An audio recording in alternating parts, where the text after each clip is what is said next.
عليكم ومرحبا بكم في مطبخ سيرين. اليوم جبت لكم شوربه عدس. على بالي بلي كامل تعرفوا شوربه عدس، لكن ولفتوه مرقه حمراء. انا اليوم جبت لكم مرقه بيضاء. هنا في العاصمه نديروه بزاف مرقه بيضاء، خاصه النرسه. اذا نبداو بالمقادير بسم الله. عندنا العدس كيله 2 كيلات على حسب افراد العائله تاعك اللي عندك. نحتاجو اللحم تاع بقري، نحتاجو ايضا البصل مرحي، ما يكونش مقطع، يكون مرحي. لي زيبيس راح نحتاجو ملح وفلفل كحل وزيت وشويه قرفه فقط على راس المغرفه، ما نكتروش. راح نحتاجو ايضا ملعقه تاع سمن وشويه تاع فيرميسال نعقدو به في الاخر، والماء باش نمرقو. اذا راح نبداو بسم الله على بركه الله في طريقه التحضير. اذا لهاد الشوربه عدس تاعنا راح نبداو. الحاجه اللي نديروها مغرفه تاع السمن بسم الله.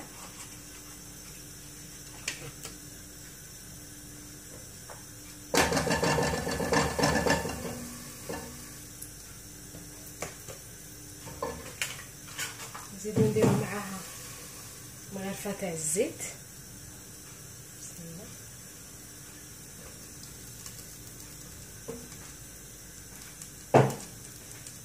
راح نخلوهم يسخنوا شويه، نرمي عليهم اللحم ديالي يتقلى بسم الله. راح نقليه جيدا يشم ريحه الزبده والسمن، عفوا الزيت والسمن.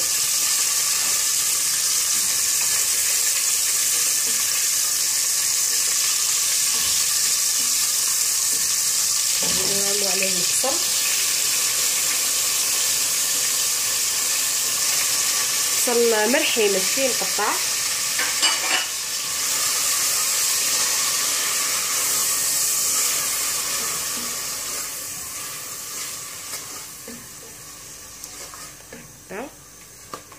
نديرو له ملح وفلفل كحل،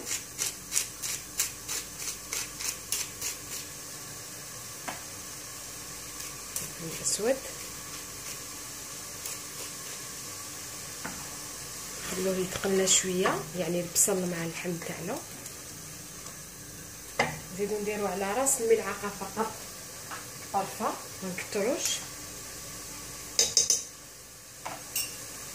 هكذا. نخلوه يتقلى جيدا قبل ما نرمو العدس تاعنا. اذا هكذا تخلي اللحم يتقلى جيدا مع البصل ويدخلوا فيه هذوك التوابل كامل. ملاحظه فقط انه اللحم تستعمليه حسب الرغبه، يعني ماشي شرط ديري البقري، هي يعني الوصفه الاساسيه باللحم البقري، لكن اذا كانت افراد العائله تاعك ما ياكلوش تستعملي اللحم اللي ياكلوه او ممكن دجاج، لكن الوصفه الاصليه اللي تجيب لينا هي يعني بالبقري. اذا راح نزيدو نرمو العدس تاعنا اللي مغسول، يعني منقي ومغسول ومقطر من الشف، مقطر جيدا من الماء. نقليوه شويه راح يطلق بنا تاني، وراح نضيفوا له مكعب تاع ماجي دجاج. نديروا له كيوب تاع ماجي، نسيت ما قلت لكمش في المقادير عفوا. هكايا تزيديه له راح يطلق البنه هكذا. ونقلي مليح هذاك العدس تاعي مع اللحم، راح يزيد يطلق البنه. نقوي النار شويه حتى ياخذ الريحه تاع اللحم جيدا هكذا، ونمرقو. اذا نقليه شويه ونمرق واحد 10 دقائق هكاك. اذا بعد ما تقلى جيدا راح نمرقو بسم الله. نحاولوا ما نمرقوش فوق اللحم باش ما تروحلوش البنه تاع لي زيبيس تاعو بسم الله.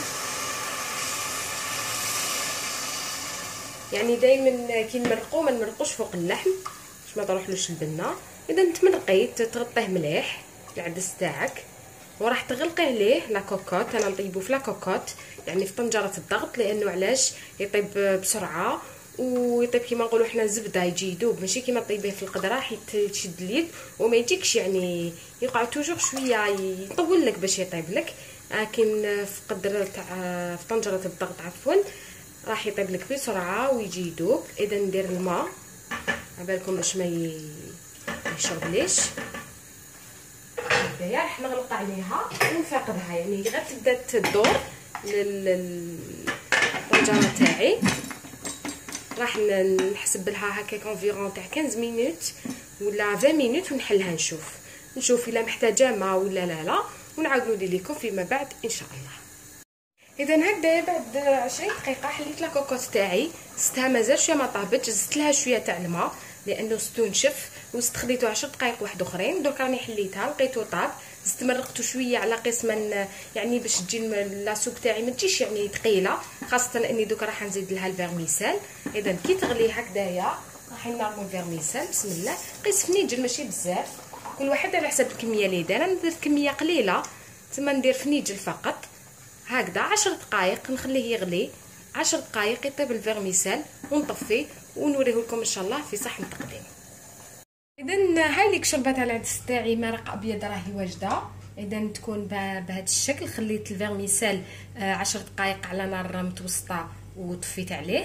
اذا هذه هي، وصدقوني بنينه بزاف خاصه الاطفال، عباكم بلي العدس مليح مفيد للجسم تاعنا. اذا بهذا نكون كملت معكم الوصفه تاعي نهار اليوم، نتمنى ان شاء الله تجربوه ويعجبكم. اذا عجبتكم الوصفه ديالي ما عليكم غير ديروا لي جيم لا فيديو، تشتركوا معايا في القناه باش يوصلكم جديد، وتشاركوا بها اصدقائكم. لما لا نقول لكم بقاو على خير، نتلاقاو في العدد المقبل ان شاء الله.